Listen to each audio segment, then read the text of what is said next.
ఓం మహాగణాధిపతయే నమ. ఓం గురుభ్యో నమ. ఓం శ్రీమాత్రే నమ. పరమేశ్వర స్వరూపమైనటువంటి జ్యోతిష, వాస్తు మరియు ఇతర అనేకమైనటువంటి శాస్త్రములను మనకు అందించినటువంటి మహర్షులకి నమస్కారం. హయగ్రీవ హయగ్రీవ హయగ్రీవేతియో వదేత్ తస్య నిస్సరతే వాణి జన్హుకన్యా ప్రవాహవత్.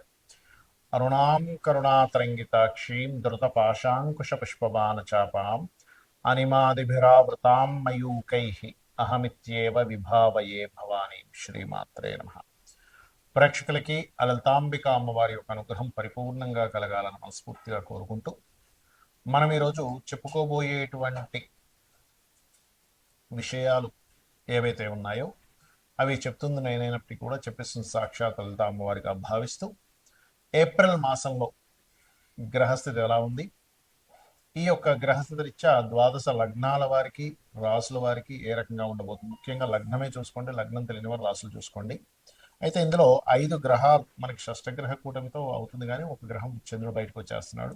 శని, రవి, బుధుడు, శుక్రుడు, రాహు మేనంలో ఉంటూ ఈ యొక్క చంద్రుడు 4 రోజుల పాటు మేషన్కు మళ్ళీ వచ్చి చేరుకుంటాడు. అదేవిధంగా కుజుడు కర్కాటకంలో 3వ తేదీ నుంచి ఉంటున్నాడు, ఏప్రిల్ 3 నుంచి.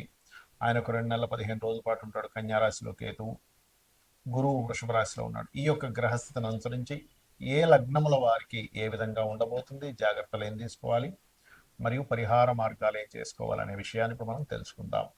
వృషభ లగ్నము, వృషభ రాశి. వృషభం వారి కనుక చూసుకున్నట్లయితే మీకు లగ్నం నుంచి 11వ స్థానంలో అధిక గ్రహాల యొక్క ప్రభావం, అంటే లాభస్థానంలో అనేక రకాలైనటువంటి లాభాలు మీకు చేకూరుతాయి, అందులో ఎటువంటి సందేహం లేదు. కాకపోతే 3వ స్థానంలో కుజుడు నీచబడుతున్నందుకు కాస్త మీరు ఎవరితోనైనా కమ్యూనికేట్ చేసేటప్పుడు, అందులో ముఖ్యంగా అన్నదమ్ములతో మీరు మాట్లాడేటప్పుడు లేదా ఏదైనా అగ్రిమెంట్స్ చేసేటప్పుడు కొంత జాగ్రత్తగా ఉండండి.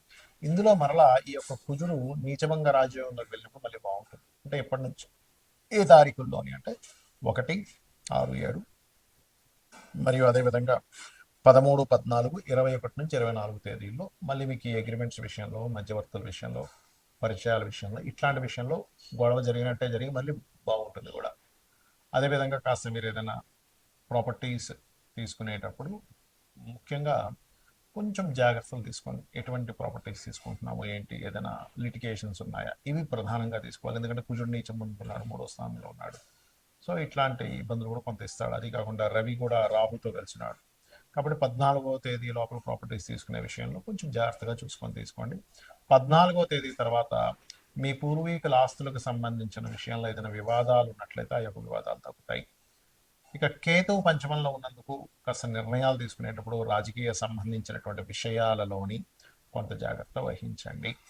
అలాగే మరొక విషయం ఏంటంటే ఇక్కడ సప్తమ స్థానము అంటారు.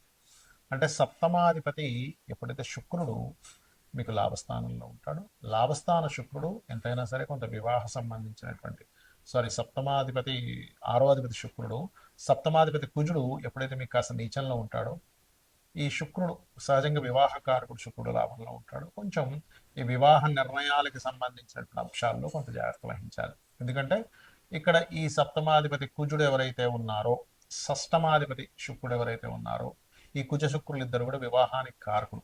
ఈ కారకులు కాస్త పాపగ్రహాలతో శుక్రుడు కలిసి ఉండడము, సప్తమాధిపతి అయినటువంటి కుజుడు నీచబడ్డము, వీటి వల్ల ఏంటంటే కొంచెం వివాహాలు, వివాహ సంబంధించిన విషయాలు మాట్లాడుకునేటువంటి అంశాల్లోని కొంత జాగ్రత్తగా ఉండాలి.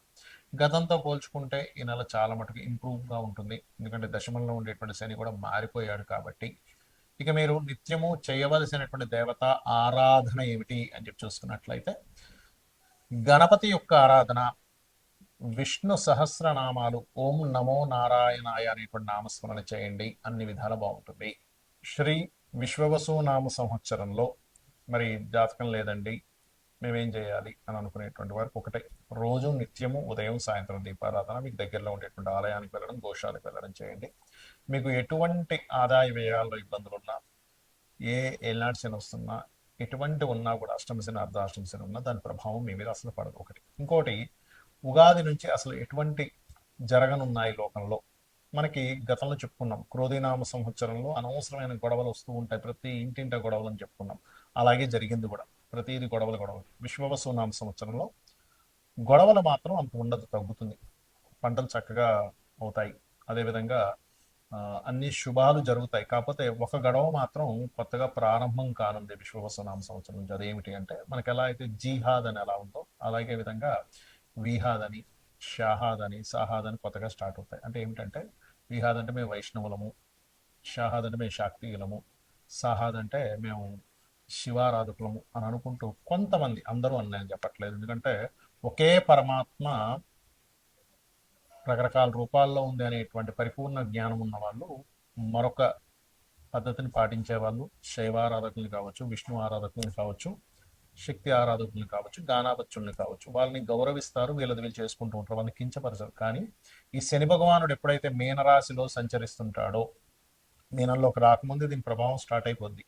ఒక 2 నెలల ముందు నుంచే, ఏప్రిల్కి ఒక ఫిబ్రవరి మార్చి నుంచి స్టార్ట్ అవుద్ది. అయితే ఈ 2.5 సంవత్సరాలు ఇది కొంచెం ప్రభావం పెరుగుతుంది లోకంలో. ఇది ఒక రకంగా మంచిగా అవుతుంది కూడా. ఎందుకు అంటే దీనివల్ల ఒక కనువిప్పు. అరే అరే అనవసరంగా నేను విష్ణువునే ప్రార్థిస్తాను, లేకపోతే నేను శివుణ్ణే ప్రార్థిస్తాను, లేకపోతే నేను అమ్మవారిని తలుచుకుంటాను, తప్పేం లేదు. మీరు ఒక దేవతను తలుచుకోవడం అన్ని విధాలా చాలా మంచిది. కానీ ఇది తలుచుకుంటూ ఈ అమ్మవారిని తలుచుకుంటూ విష్ణు ఆరాధకులను ద్వేషించడం, లేదా విష్ణువుని తలుచుకుంటూ అమ్మవారి ఆరాధకులను నిర్దేశించడం, ఈ ధోరణి నుంచి ఈ ధోరణికి సంబంధించినటువంటి ప్రభావం పెరగనుంది ఈ శని రాహు కలిసి మీన రాశిలో ఉండడం వల్ల. ఇది ఒకటి మాత్రం చాలా పెరుగుతుంది. అలాగే షేర్ మార్కెట్లో చాలా అప్ అండ్ డౌన్స్ రావడము, కొన్ని దేశాలకు ఆర్థిక మాంద్యం రావడం, అకారణంగా వర్షాలు, అలాగే జల సంబంధించినటువంటి ఇబ్బందులు. అంతేగాని చాలామంది ఏమంటున్నారంటే ఏదో కరోనా లాంటి భయంకరమైన వ్యాధులు రాబోతున్నాయి అంటున్నారు, కానీ అలా ఏమీ రాదు, ఏదో చిన్న చిన్న వచ్చిపోతాయి, ఏం టెన్షన్ పడకండి. అలాగే మరొక విషయం ఏంటంటే ఇక్కడ ఒకటే, చాలామంది ఏమండి నాకు మరి జాతకం లేదు అని భయపడుతూ ఉంటారు. ఏమండి నాకు ఏలినాటి శని వస్తుంది. ఒకటే గుర్తుపెట్టుకోండి, ఏలినాటి శని ఎవరికి వచ్చినా, అర్ధాష్టమి శని వచ్చినా, అష్టమ శని వచ్చినా కూడా మిమ్మల్ని అస్సలు పనికి రాకుండా ఎప్పుడూ చేయదు. ఎందుకంటే ఏ గ్రంథంలో అది లేదు. కాబట్టి ఆ యొక్క విషయంలో భయపడకండి. చక్కగా మీరు మీ ఇష్టదైవాన్ని రోజు ఉదయం సాయంత్రం పూజ చేసుకుని ఒక 5-10 నిమిషాలు చక్కగా శ్రద్ధగా భక్తిగా చేసుకోండి. విష్ణువునా, అమ్మవారినా, శివుడినా, గణపతిని ఎవరిని చేసుకున్నా పర్లేదు. అలాగే మరొకటి ఏంటంటే దగ్గరలో ఉండేటువంటి ఆలయాలకు వెళ్ళండి, గోశాలకు వెళ్ళండి. వీటన్నిటితో పాటు పితృదేవత ఆరాధన, పితృదేవతలకు అమావాస్య నాడు స్వయం పాకం ఇవ్వడం, లేనట్లయితే చలివేంద్రాలు మీరు స్థాపించడం, లేకపోతే ఎవరికైనా ఈ పక్షులకి ముఖ్యంగా వేయడం. ఎందుకంటే ఉగాది రోజు ప్రత్యేకంగా మనకి శాస్త్రంలో చెప్పినటువంటిది ఏంటంటే వేపతో చేసినట్టు, వేప చిగురు, వేప పువ్వుతో చేసినటువంటిది ఉగాది పచ్చడి ఖచ్చితంగా తినాలి. దీనివల్ల ఆరోగ్యం కలిసి వస్తుంది అనేటువంటి శాస్త్రం. కాబట్టి ఆ రోజు చక్కగా మనకి నలుగు పెట్టుకొని, నూనె రాసుకొని, నువ్వుల నూనె రాసుకొని నలుగు పెట్టుకొని స్నానం చేసి ఉదయమే ఇంట్లో దీపారాధన, దైవారాధన చేసుకుని ఆలయానికి వెళ్ళొచ్చి చక్కగా మీరు ఆ రోజు నుంచి కొన్ని నియమ నిబంధనలు, నేను ఈ రోజు నుంచి ఈ అలవాట్ల నుంచి దూరంగా ఉంటాను, ఖచ్చితంగా నేను దూరంగా ఉంటానని చెప్పి అనుకుంటే ఏమవుతుందంటే అక్కడి నుంచి మీ జీవితం అనేటువంటిది మారుతుంది. అమ్మవారి యొక్క అనుగ్రహం పరిపూర్ణంగా మీ అందరికీ కలగాలని మరోసారి మనస్ఫూర్తిగా కోరుకుంటూ శ్రీమాత్రేయం.